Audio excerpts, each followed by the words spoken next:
maca, però també molt dura. I a part d'això, sí, jo vaig fer el Dipsy, tots tenim un passat, i el Napa, la veu del Napa. De fet, tots els del Bola de Drac van ser Teletubbies, és a dir, el Napa era el Tinky Winky. Hi ha la connexió, no? Hi ha la connexió, Dragon Ball... Son Gohan, Z gran, és a dir, Son Gohan, l'època del Z, que ja és una mica gran, perquè encara ho feia una noia, era la Por, el més petit, i la Lala és la Pan del GT. Tots els personatges, per casualitat, també van fer Teletubbies. M'imagino que també a l'estar al TV3, no? No té res a veure, va ser una mica... No, perquè el grup de gent que fa doblatge és extens, però els Teletubbies va ser molt posterior, no? És a dir, però va donar la casualitat de que... A veure, el que passa que estem parlant de... Aquests tres que he comentat són gent molt bona i que tenen molta facilitat de canvis de veu, perquè la prova que vam fer, és a dir, per fer els Teletubbies vam tenir que fer una prova, i una de les proves era dir una frase que després això es va enviar a Anglaterra, a Londres, i Londres va donar l'ok. Doncs per fer aquella frase, amb la imitació exacta del timbre de veu de l'original, que l'original eren homes, el Tinky Winky media 1,90 m, és a dir, sí, de fet només podien rodar durant 10 minuts, perquè si no es morien directament. Sí, els agafaven, sobretot el Tinky Winky i el Dipsy, els més grans, eren unes bèsties que ho feien, uns tios immensos, que els agafaven quan acabaven, perquè si no es queien. Sí, això ens ho havien explicat els mateixos de la BBC. I vam fer la prova i per fer una frase, per dir aua! Una cosa així, una cosa molt senzilla, vam estar tot un matí per enganxar la veu absolutament perfecta del timbre. Ara em surt ja, perquè és una cosa, però fins que no em va arribar a sortir, i a mi i a tots els personatges, vam enviar-ho a Londres, Londres van dir no, però hem de modificar, i vam estar així doncs 2 o 3 dies, i al final després ens van acceptar que ho fessin nosaltres. Clar, molt bé. Sembla mentira, no? Els Teletubbies, sí, que complicat, no? Sí, això al llibre ho explico, és una cosa que expliquem al llibre. També en el llibre surt la teva experiència a Buscolman, oi? Pot ser? Buscolman, sí, era un narrador, era un Nakano. El Nakano. Feia una veu així també, una mica forçada. Això, clar, quan tu comences a fer una sèrie has de tenir l'habilitat de fer una veu que et sigui còmoda. En aquest cas vaig pagar a ser molt novell i em vaig embolicar a fer una veu que era molt... I acabava cada dia havent de veure algun... Llet calentona. Perquè, clar, com et posis a fer... I clar, jo al principi pensava que sortiria poc, però bueno, aquells dos. Precisament el meu company no és el rotllo, igual com el Napa. Jo no sé què passa amb els meus companys, un acabat de regidor, el Napa, regidor de Cultura, i el meu company de Buscolman és monjo de Montserrat. Sí, és veritat, rigorosament cert. Vull dir, allà estava el senyor Nakano i l'altre, que no me'n recordo com es deia, que sempre anàvem donant... Això et dic guanyant tu, Bex? Això et dic guanyant tu. Sí, doncs molt bé. Ja veus com és la vida. Bueno, i clar, imagino que els començaments no són fàcils, no? Encara que siguis en Son Goku, no? En principi, també he llegit que estaves... que era estrany perquè doblaves sol els primers capítols, no? Estaves com a... no sol, però sí que no tenies companys, no? Sí, és que ningú em volia. De fet, a veure, ara encara passa més això, ara amb el món digital, la manera que doblem, moltes vegades, la majoria de vegades doblem sols. Si cada personatge es fa amb una pista de so i després s'ajunten totes, per tant, sobretot en pel·lícules de cinema, el normal és que estiguis sol, no? Però en el cas del Bola de Drac, com era encara sistema analògic, és a dir, cintes que molts de vosaltres ni sabeu què és, tipus de caset, que es gravava, per tant només hi havia 3 pistes, era molt diferent, generalment es feia tots junts, no? Era més grupal. Però en el meu cas, com era el protagonista, i la manera de doblar no és que dobléssim un capítol en un matí o una tarda, sinó que potser en un matí m'imposaven 3 episodis. Imposant només les meves seqüències, o sigui, jo no sabia de què anava, perquè jo només veia les meves seqüències.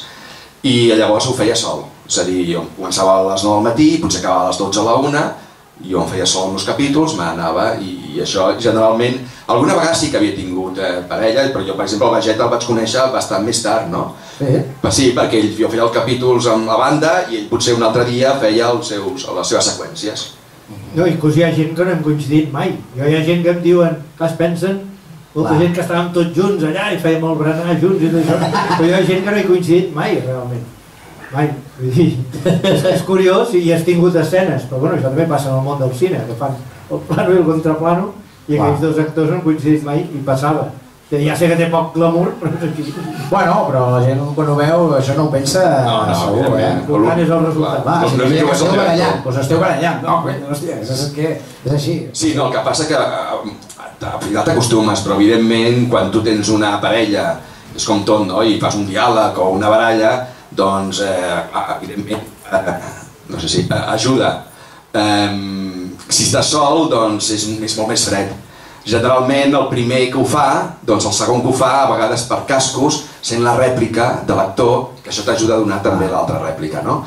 Però, bueno, t'acostumes. Al contrari, ara quan doblem 2 o 3, ens diem que estrany, no?, que estiguem junts. Sí? Sí, perquè generalment sempre estem sols. I, escolta, com és això d'anar-se a dormir un dia siguent en Marc, no?, i l'altre dia té gent que si ets en Goku, ja. O sigui, jo hi havia un dia en què ja te van dir que ets en Goku. Tu eres conscient que era en Son Goku o...? No, és veritat. A veure, jo evidentment coneixia la sèrie, jo havia fet un episodi que sortia un personatge convidat, però a mi em van trucar, jo no m'esperava a trucar ni molt menys, jo estava treballant en una altra sèrie i em van trucar d'aquell estudi i em van explicar, diu, mira, que el director, el Son Goku s'ha fet gran i diu, primer em van dir, saps qui és Bola de Drac? No, dic, home, sí. Saps qui és el Son Goku, oi? Sí, evidentment. Doncs, t'agradaria fer el Son Goku? Clar, i vaig dir sí, però en aquell moment no podia imaginar tot el que passaria després, no? De fet, jo això ho explico, i em sembla que també surt en el llibre, i ho he explicat moltes vegades, el que es va enfadar una mica per la manera de reacció que vaig tenir jo va ser el meu germà petit. Que el meu germà petit en aquella època tenia uns 14-15 anys, i quan jo vaig penjar el telèfon i vaig dir m'acaben de convocar per doblar el Son Goku, se'm va quedar mirant i diu, ho dius així? I dic, què vols que digui? Tio, que doblàs a Son Goku? Ja. Tio! Son Goku! I què? No sé si has sentit, no. Ja, i dic, i què? Diu, tio, els meus amics jo mataríem per fer el Son Goku. Ells sí que eren molt fans del Son Goku, no? I que es va quasi ofendre que jo reaccionés d'aquella manera, no? Però per mi també era una feina com qualsevol altra, no podia imaginar tot el que passaria després. Què ha representat per vosaltres els vostres personatges? Jo en el meu cas, aviam, el doblatge, hi ha un que fa el protagonista i després n'hi ha 30 més que fan secundaris, llavors va. Generalment quan tu coneixes algú, què fas tu? No, mira, doblatge, i qui dobles? Va, si no dius el Robert De Niro o dius que ets l'Alec Baldwin, un d'aquests, doncs ja, clar, dius, no, mira, jo és que doblo el Thomas Williams, no? I qui és aquest? No, un que va sortir, clar, masses explicacions i al final se'n van cap a una altra banda. En canvi tu dius, no, he fet el Vegeta, hòstia, saps qui és? Clar, i és això que quasi s'ofenen de dir, home, i tant, sí. Bueno, una mica representa haver passat per aquesta professió, doncs, no passant-ne sense plena ni glòria, d'alguna manera. No hem doblat el Robert De Niro, però hem doblat el Vegeta i a la porra, tu. Imagina, la gent està esperant, oi? Jo crec que la gent està esperant, sisplau, que digui Kamehame ja. És Kamehame, això el tindríeu que dir, el tindríeu que corregir, És veritat, Kamehame, és Kamehame. Això, sí, de fet l'anècdota, el primer Kamehame que vaig fer, que vaig arribar i vaig dir Vicenç, no sé si el Vicenç o el Joan Pere en aquells moments, perquè la sèrie ho van dirigir el Vicenç Manel Domènech, que era la veu del Follet Tortuga, o el Joan Pere, el que coneixeu tots, l'actor Joan Pere. I no sé qui era dels dos, em sembla que era el Vicenç, i dic, Vicenç, què he de dir, Kamehame o Kamehame? Perquè el Goku petit deia Kamehame, perquè en aquell moment no hi havia una cultura del tema japonès i no sabien ben bé com es deien les coses, les paraules, i bé, veia un nac, però no pensaven que seria una nac aspirada. I jo me'n recordo que jo escoltava el japonès i sentia Hame, però clar, com la Mònica, que era l'actriu que havia fet el Son Goku petit, havia dit Hame, dic, què dic? Ho dic a la japonesa o ho dic a la catalana una mica? I em van dir, mira, escolta, digue-ho com vulguis. I no sé què vaig dir, de veritat. Me'n recordo si vaig dir Kamehame o Kamehame. Generalment sempre dic Kamehame, perquè vaig veure que això, que era Kamehame. I sí, n'hem fet uns quants. Pots dir? Espera, tu m'ajudes? Vale, vinga, va, posa'ns una va. Com t'ajudo? Fent el Kamehame. Ah, vale. Però no diguis Kamehame. Vale. Has de dir Kamehame. Aquí. A veure. Kamehame, vale? Val, però tu, jo tinc el micro i no puc, i és un micro d'alta sensibilitat i no el puc moure gaire perquè si no es perd, i llavors jo no puc fer el moviment. Vale. Però tu sí. Jo sí. Va, posició. Va, aguanta. El micro. Negro. Vale. Vale?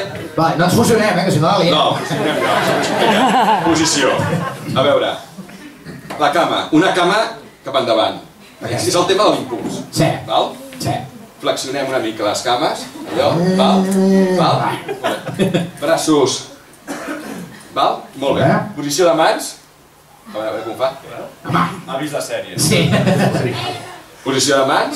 Vale. Molt bé, val? Sí. Llavors... Comença aquí o comença No, aquí? comença aquí i anem fent el Kamehame i fem fins aquí. Sí. Penseu, això és important que arribi paral·lel una mica aquí, exacte. Aquí, val? al cuello. Sí. En mi caso en mi cabeza. Sí. Va, no, sí. Va. Tu sempre, això, l'energia va als les dues mans. Sí. Perquè això és l'energia s'escapa. Vale. Val? L'energia... No, Què fas amb ella? No estem fent una bola Genki. Vale. Estem fent un Kamehame. Doncs quan fem així, val? Sí. En aquest cas, llavors, quan fem el has sí que hem d'anar. Llavors, la direcció. Vale, així? No, a on? Voluntari per rebre... A veure, qui vol rebre? Tu vols rebre, posa't allà. Enmig. Sempre Està flipant. Sempre hi ha un bessot, Vale, va. Val? Vinga, Un nano. A veure. Val? Sí? Va. No, que no retorni amb alguna cosa d'envejeta o alguna cosa, No, ja està aquí. Jo faig el cap, però tu em segueixes. Sí, em segueixo. Va, vinga. A veure.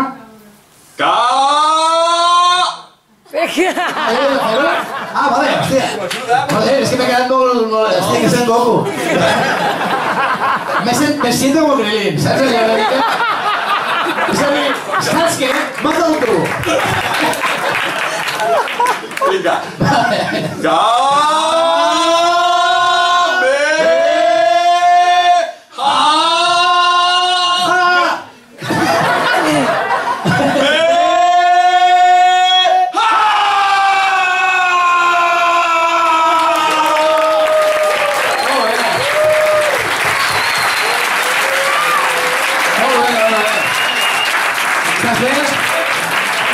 No ha fet mal, oi? No ha fet mal. Ha fet el canvi de lloc instantani, Molt bé, Xato, molt bé, ostres, he fet un Kamehame en Son Goku. Kamehame.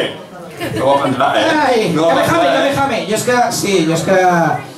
No, però és molt típic. Molta gent, Kamehame. Molta també per la influència del bola de drac del nen petit, que deia Kamehame. Sí, no, és evident que la influència del bola de drac original que deien Kamehame. I em sembla que fins i tot, no sé si hi ha la cançó, allò que també, em sembla que la primera, que diuen alguna cosa, també diu el cantant, diu Kamehame. O sigui que, clar, evidentment, sempre la influència... A mi me'n recordo una vegada que vam anar al Saló del Manga, aquest any, l'any passat o l'altre, el dia de la presentació, quan vam fer el llibre, però no per norma, sinó... 2012. 2012. L'Estatut. Que va vindre un programa japonès a fer un publireportatge sobre el tema del Saló del Manga, els otakus, tot el tema aquest friki, no? I em van trucar i em van dir, escolta, voldríem fer una entrevista, perquè vosaltres heu fet el llibre, perquè ets el doblador del Son Goku i tal, i em va vindre el japonès, parlant en japonès, clar. Clar, jo evidentment no perquè doblem si no sabem japonès, ni idea, sí, arigato, Doncs mira, jo pensava que sí i m'he vingut preparat, saps, per fer-te l'entrevista en japonès. Tu domines, no? Jo domino, l'avançada la tinc controlada. Sí. Doncs això, no tenia ni idea, i llavors em va vindre i una de les coses que em va dir si podria fer un Kamehame. Clar, jo el vaig fer amb tota la il·lusió del món,